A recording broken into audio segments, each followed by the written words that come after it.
ابھی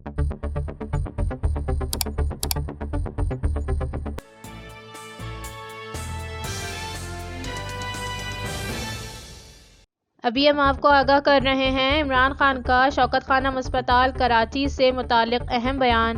اس خبر کی تفصیل سے پہلے آپ ہمارے چینل کو سبسکرائب کریں اور بیل آئیکن پر کلک کریں تاکہ آپ ہر نئی خبر سے باخبر رہ سکیں۔ Pakistan Tehreek Insaf P T I کے چیئرمین عمران خان کی جانب سے شوکت خانم اسپتال کراچی سے متعلق اہم بیان جاری کیا گیا ہے۔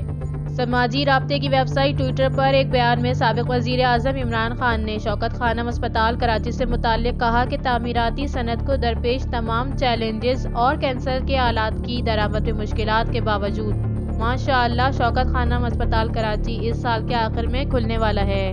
P T I chairman Imran Khan نے مزید کہا کہ شوکت خانم کراچی کا رقبہ لاہور سے دگنا ہوگا اور اس میں کینسر کے جدید آلات بھی ہوں گے۔ عمران خان نے کہا کہ یہ اب تک کے شوکت خانم پروجیکٹس میں سب سے بڑا ہوگا اور جدید ترین آلات سے لیس ہوگا۔ سابق وزیر اعظم نے مزید کہا کہ حجم میں یہ شوکت خانم اسپتال لاہور سے دگنا جبکہ تشخیص و علاج کی جدید ترین سہولیات سے بھی آراستہ ہوگا، جبکہ شوکت خانم اسپتال کراچی میں سندھ اور جنوبی بلوچستان کے لوگوں کا بھی علاج کیا جائے گا۔